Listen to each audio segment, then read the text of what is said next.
ఆనాడు ఈ ప్రాంతంలో నేను పర్యటించినప్పుడు మేడ్చల్ నియోజకవర్గ ప్రాంతంలో గ్రామ పంచాయతీలు, మున్సిపాలిటీలు, మున్సిపల్ కార్పొరేషన్లు, అదేవిధంగా గ్రేటర్ హైదరాబాద్ మున్సిపల్ కార్పొరేటర్లు 4 రకాల పరిపాలన జరుగుతుండే. అటు హైటెక్ సిటీ వైపు పోతే అక్కడ అదే పరిస్థితి.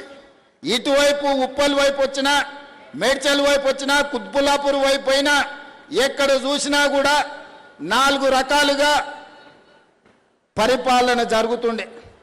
ఒకరి మధ్యలో ఇంకొకరికి సహకారం సరిగ్గా లేక, సమన్వయం లేక మన ప్రాంతం అభివృద్ధి చెందాలంటే ఇవన్నీ అడ్డంకిగా మారినాయి. కానీ మనం అందరం హైదరాబాద్ నగరం అంటే అంతర్జాతీయ స్థాయి నగరం అని మనం మాట్లాడుకునే వాళ్ళం. కానీ నేను ఆలోచన చేసిన, అంతర్జాతీయ స్థాయి నగరం అని మనం మాట్లాడుకోవడం, చెప్పుకోవడం కాదు, అంతర్జాతీయ స్థాయిలో మౌలిక వసతులు ఏర్పాటు చేసినప్పుడే, అభివృద్ధి చెందినప్పుడే హైదరాబాద్ నగరం అంతర్జాతీయ నగరం అవుతుంది అని ఆలోచన చేసి రాష్ట్రానికే ఒక పాలసీ విజన్ డాక్యుమెంట్ను తీసుకొచ్చినాం. అంతర్జాతీయ నిపుణుల సహకారంతో, మంత్రివర్గ సహచరుల అండతోటి. అందుకే ఈనాడు తెలంగాణ రైజింగ్ 2047 అని ఒక విజన్ డాక్యుమెంట్ని ఈరోజు మనం తెచ్చుకొని ఒక క్రమ పద్ధతిలో ప్రణాళికబద్ధంగా మన రాష్ట్రాన్ని అభివృద్ధి చేయాలని ఈరోజు నిర్ణయం తీసుకున్నాం. అందుకే మిత్రులారా, 160 కిలోమీటర్ల ఔటర్ రింగ్ రోడ్డు ఉన్నది మనకు. ఔటర్ రింగ్ రోడ్డు లోపలనే 1,34,00,000 మంది వివిధ జిల్లాలు, వివిధ రాష్ట్రాలు, వివిధ దేశాల నుంచి వచ్చి అంతర్జాతీయ కంపెనీలు పెట్టి ఈరోజు ఇక్కడ పరిపాలన జరుగుతున్నది. ఇక్కడ అందరూ నివసిస్తున్నారు. మరి 1,34,00,000 ప్రజలకు కావలసిన మౌలిక వసతులు ఏర్పాటు చేయాలి కదా. దాంతోపాటు పరిపాలన సమన్వయం ఉండాలి కదా. మున్సిపల్ అండ్ పోలీస్ సిబ్బంది మధ్యలో, పోలీసుకు అదే విద్యుత్ శాఖ మధ్యలో సమన్వయం ఉండాలి కదా. అదేవిధంగా metro, water works, under ground drainage, drinking water, విద్యుత్తు, రోడ్లు, మెట్రో, ఇవన్నీ మూసి ప్రక్షాళన, ఇన్ని పనులు సమన్వయం చేయాలంటే పరిపాలన ప్రక్షాళన చెయ్యాలని నిర్ణయం తీసుకున్నాం. అందుకే ఈరోజు ఔటర్ రింగ్ రోడ్డు లోపల దాదాపుగా 2,100 స్క్వేర్ కిలోమీటర్ల ప్రాంతంలో 1,34,00,000 జనాభా ఉన్న ప్రాంతాన్ని క్యూర్ ప్రాంతంగా, అంటే కోర్ అర్బన్ రీజన్ ఎకానమీగా మనం ఒక పేరు ఇచ్చుకొని 3 మున్సిపల్ కార్పొరేషన్లు ఏర్పాటు చేసుకున్నాం. కొంతమంది అంటారు రాజకీయ స్వార్థం కోసం, ఎన్నికల లబ్ధి కోసం ఈనాడు 3 మున్సిపల్ కార్పొరేషన్లు చేసిండ్రు అని. నేను ఒక్క మాట చెప్పదలుచుకున్నా, ఎన్నికల లబ్ధి కోసం చేయలే, పరిపాలన సౌలభ్యం కోసం చేసినాం. ఈనాడు Hyderabad, greater Hyderabad municipal corporation కావచ్చు, ఈనాడు మల్కాజ్గిరి మున్సిపల్ కార్పొరేషన్ కావచ్చు, లేదా సైబరాబాద్ మున్సిపల్ కార్పొరేషన్, అక్కడుండే ప్రజలతో మీరు మాట్లాడండి, ప్రజాప్రతినిధులతో మాట్లాడండి. ఇవాళ ఈ మల్కాజ్గిరి మున్సిపల్ కార్పొరేషన్ ప్రాంతం, ఈ ప్రాంతం అంతా కలిసి ఒక్క దగ్గర ఈరోజు అభివృద్ధిని మీ దగ్గరికి తీసుకురాదలుచుకున్నాం. ఇవాళ మనము మల్కాజ్గిరి మున్సిపల్ కార్పొరేషన్ ఆఫీసుని 10 ఎకరాలలో ఈరోజు అంతర్జాతీయ ప్రమాణాలతో ఇక్కడ నిర్మించుకుంటున్నాం. ఇది మీకు సౌలభ్యమా కాదా మీరు ఒక్కసారి ఆలోచన చేయండి. చిన్న పనున్నా, నల్లా కనెక్షన్ కావాలన్నా, ఇంటి పర్మిషన్ కావాలన్నా, ఏదైనా అధికారిని కలవాలంటే ట్యాంక్ బండ్ దగ్గరికి పోవాలి. ఎన్ని బస్సులు ఎక్కాలి, ఎన్ని బస్సులు దిగాలి, ఎంత దూరం పోవాలి మీరు ఒక్కసారి ఆలోచన చేయండి. అందుకే పరిపాలన డీసెంట్రలైజ్ చేసినాం.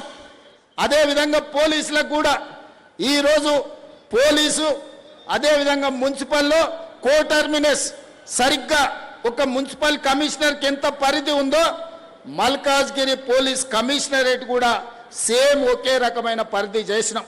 ఒక జోనల్ కమిషనర్కి ఏ విధంగా పరిపాలన సరిహద్దులు ఉన్నాయో ఒక డీసీపీకి సరిగ్గా అదే విధంగా ఈరోజు ఏర్పాటు చేసినాం.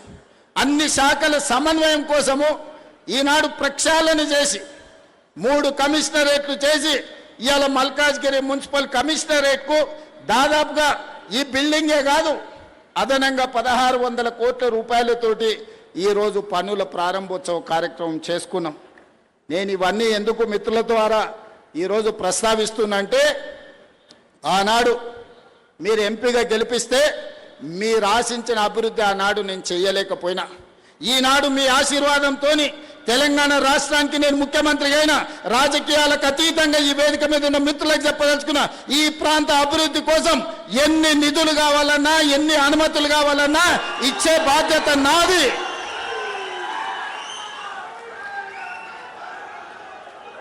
రోడ్లైనా, తాగనికి నీళ్ళైనా, మీ చెరువుల పునరుద్ధరణ సుందరీకరణ అయినా, మీకు ఏమి కావాలన్నా, మీ మెట్రో విస్తరణ కావాలన్నా, మీకు ఏం కావాలన్నా నేను చేయడానికి మీ సోదరుడిగా నేను సిద్ధంగా ఉన్నా.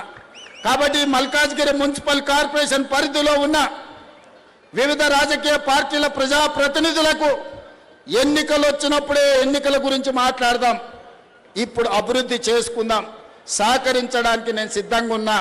నిధులు అనుమతులు ఇవ్వడానికి మా ప్రభుత్వం సిద్ధంగా ఉన్నది. మీకు కావాల్సిన అడిగి, మీరు కావాల్సిన గుర్తు చేసి మీరు సాధించుకోండి. ఇవాళ ఉప్పల్ ఎలివేటెడ్ కారిడార్కి బండారి రాజిరెడ్డి గారి పేరు నేను పెట్టిన. బండారి లక్ష్మారెడ్డి గారు ఈరోజు బీఆర్ఎస్లో ఎమ్మెల్యే ఉన్నాడు. నిజంగానే రాజకీయాలను దృష్టిలో పెట్టుకుంటే బండారి రాజిరెడ్డి అన్న పేరు నేను అక్కడ పెట్టుండేవాడినా, మీరు ఒక్కసారి ఆలోచన చేయండి. రాజిరెడ్డి అన్న ఈ ప్రాంతంలో ప్రతి పిల్లగానికి తెలుసు. మున్సిపల్ చైర్మన్గా, ఎమ్మెల్యేగా, టీటీడీ బోర్డు మెంబర్గా ఎవరు ఇంటికి వచ్చినా కూర్చోబెట్టి పనిచేసి, బిడ్డ ఈ పన్ను చేసుకోలేదనుంటే ఏం చేస్తాను, అన్ని కాలనీలు తిరిగి కాలనీ అసోసియేషన్లతో రాజిరెడ్డి అన్నకు అనుబంధం ఉంది. ఆయనలో నేను పార్లమెంట్లో నిలబడ్డప్పుడు ఎన్నో కాలనీలు నా వెంబడి వచ్చి కాలనీ అసోసియేషన్ల అధ్యక్షులను పిలిపించి, అరే మనోనికి ఏం రా మంచోడు పనిచేస్తాడని ఆ రోజు రాజిరెడ్డి అన్న చెప్పిండు. ఆనాడు కష్టాలలో ఉన్నప్పుడు రాజిరెడ్డి అన్న సాయం అందించుడు. రాజిరెడ్డి అన్న ఈ ప్రాంత ప్రజలకు 40-50 ఏళ్ళు సేవలు అందించుడు. ఇవాళ ఉప్పల్ ఎలివేటెడ్ కారిడార్కి రాజిరెడ్డి అన్న పేరు పెట్టుడు న్యాయమా కాదా, మీరు ఒక్కసారి ఆలోచన చేయండి. నేను ఇవాళ ఈ పేరు పెట్టడమే కాదు, ఎలివేట్ కారిడార్కు ఎవరు ఏడ్చినా, ఎవరు బాధపడ్డా ఆడ చౌరస్తల రాజిరెడ్డి గారి విగ్రహాన్ని కూడా పెడతాం, దానికి సంబంధించిన ఏర్పాట్లు కూడా చేసుకోండి అని నేను చెప్పదలుచుకున్నా. అదేవిధంగా ఎవరైతే మంచి చేస్తారో మంచిని మంచి అని గుర్తించే బాధ్యత మన మీద ఉన్నది. ఎన్నికలు వచ్చినప్పుడు రాజకీయాలు ఎట్లుండాలనో రాజకీయాలు అట్లా చేద్దాం. అదేవిధంగా ఈనాడు కొంతమంది మాట్లాడుతున్నారు, దాని గురించి ఒక 5 నిమిషాలు నేను చెప్పదలుచుకున్నా. ఇది రాజకీయ వేదిక కాదు, కానీ నేను గుర్తు చేయదలుచుకున్న మిత్రులందరికీ, ఇవాళ గుజరాత్లో అహ్మదాబాద్లో సబర్మతి రివర్ ఫ్రంట్ కట్టుకుంటారు. ఇవాళ ఢిల్లీలో యమునా నది రివర్ ఫ్రంట్ను అభివృద్ధి చేసుకుంటారు. ఇవాళ ఉత్తరప్రదేశ్లో గంగా నది రివర్ ఫ్రంట్ను మీరు అభివృద్ధి చేసుకుంటారు. మీరు ఇక్కడికి వచ్చి సబర్మతి రివర్ ఫ్రంట్ చూతురాని మా గుజరాత్లో మా మోడీ గారు ఎంత గొప్పగా చేసిండు అని. అయ్యా మాకేం అభ్యంతరం లేదు, మోడీ గారు సబర్మతి రివర్ ఫ్రంట్ చేయొచ్చు, ఢిల్లీ ప్రభుత్వం యమునా రివర్ ఫ్రంట్ చేయొచ్చు, యోగి ఆదిత్యనాథ్ దాస్ మీకు గంగా నది చేయొచ్చు. సంతోషం, మీరు బాగా చేసుకున్నారు. మరి మేము మూసీ నది ప్రక్షాళన చేసుకోవద్దా అని నేను అడుగుతున్నా. ఇవాళ అడ్డం పడుతున్న వాళ్ళని, ఇవాళ ఈ మూసీ రివర్ డెవలప్మెంట్ ఫ్రంట్ ద్వారా గండిపేట నుంచి గౌరెల్లి వరకు 55 కిలోమీటర్లు ఈరోజు అంతర్జాతీయ స్థాయిలో మనం అభివృద్ధి చేసుకుంటే ఆర్థికంగా నగరం టూరిజంలో అభివృద్ధి పదం వైపు నడుస్తుంది. యువతకు ఉద్యోగ ఉపాధి అవకాశాలు వస్తాయి. మీరు కూడా ఉప్పల్ మూసీ పక్కన ఉన్నామంటే ఒక రివర్ ఫ్రంట్, న్యూయార్క్ న్యూజెర్సీ మధ్యలో హడ్సన్ రివర్ ఫ్రంట్ దగ్గర ఒక్కొక్క అపార్ట్మెంట్ 100 కోట్ల విలువ ఉన్నది. ఇవాళ మురికున్నందుకే ఈ భూముల విలువ లేదు కదా, ఇవాళ మురికున్నందుకే ఇక్కడ ప్రజలు నివసిస్తలేరు కదా.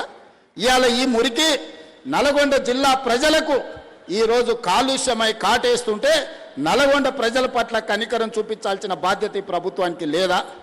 నల్గొండ జిల్లాలో ఆలేరు, భువనగిరి ఆ ప్రాంతానికి వెళ్తే కొత్తగా పెళ్లిళ్ళైన ఆడపిల్లల్ని, మగపిల్లల్ని ఊరు నుంచి పట్టణానికి పంపిస్తారు. ఇక్కడ ఉంటే ప్రెగ్నెన్సీ ప్రాబ్లం ఉన్నది, కలుషితమైన నీళ్లు తాగినా, ఇక్కడ పండించిన పంట తిన్నా కడుపు కోతకు గురవుతారని చెప్పి ఈరోజు అక్కడ ఉండే తల్లులు తమ బిడ్డల్ని పట్నం పంపిస్తారు.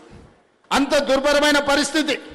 ఒకవైపు నల్గొండలో ఫ్లోరైడ్ ప్రాబ్లం, రెండో వైపు మూసి కాలుష్యం, చచ్చిన శవాల కలేబరాలు ఈ రోజు నల్గొండ జిల్లా కొట్టుకొస్తుంటే ఆ ప్రాంతంలో ఉన్న ప్రజలు మూసి ప్రక్షాళన చేయమని నన్ను తీసుకెళ్లి పాదయాత్ర చేస్తే నేను చూసి వచ్చిన.